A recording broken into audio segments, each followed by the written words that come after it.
Yeah, I got asked to do car show with my little geo tracker running on charcoal.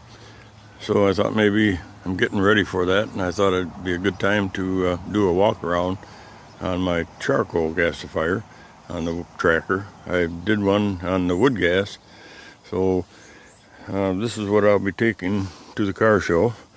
And instead of answering a million questions, I thought I would do a little poster. So I made one up here.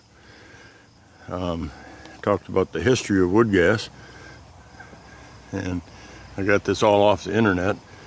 Basically, the first page shows it says in about 1881, producer gas was first used to power an internal combustion engine.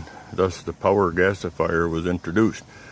Historically, the first motor vehicle powered by wood gas was built by Thomas Hugh Parker in 1901. And then it shows in 1942, when the technology had not yet reached the height of its popularity, there were about 73,000 producer gas vehicles in Sweden, 65,000 in France, 10,000 in Denmark, 9,000 in both Austria and Norway, and almost 8,000 in Switzerland. Finland had about 43,000 woodmobiles, in which 30,000 were buses and trucks, 7,000 private vehicles, 4,000 tractors, and 600 boats. And it shows a picture of the layout. Woodmobiles also appeared in the U.S., Asia, and particularly Australia, which had 72,000 vehicles running on wood gas. Altogether, more than 1 million producer gas vehicles were used during World War II. After the war, with gasoline once again available, technology fell into oblivion almost instantaneously. At the beginning of the 1950s, then West Germany had some 20,000 woodmobiles left. And then it shows a picture of some of the cars in World War II, and almost all of them had wood gasifiers on the back. Second row picture shows a truck with looks like it might be a charcoal gasifier because of the size. And then motorcycle, that's probably also a charcoal gasifier. And then a tractor, not sure what language that's in, but that looks like probably a wood gasifier. And then on the bottom row, it shows the Imbert factory in Germany where they mass produced them, and the Electrolux advertisement in Australia where they sold gasifiers to retrofit on your own cars and trucks. And then the last slide shows, it's upside down here a little bit, but it shows how they were made, how the thing works. Looking at mine, the only modification to the engine compartment, same as with the wood gas, was this PVC line where the wood gas comes in, and this little fitting right here was in between the air cleaner and the intake manifold, and I took that out and put the PVC T in there with the two butterflies. One is the gas, the other is the air mixture. And here's a pop-off valve in case you get a backfire, not to blow the PVC to pieces. I think I've only had one gas pop-off since I ran on wood gas. The other modification is this cable right here, which runs to the distributor, and I can advance that. Wood gas needs a little advancement on the spark. So that's basically the changes in the engine compartment. In the driver's compartment, I can store, I think I got about 50 pounds of charcoal in bags right now, and I can fit a couple more in there. That'll bring me 120 miles, 130, maybe 140 if we're lucky. My water drip is this little gizmo right here. If I turn it on, you can probably see the water dripping in this little canister. I can adjust the drip by turning this knob on top. And right now I got it about a couple of drips a second. And that's what I usually use when I run it.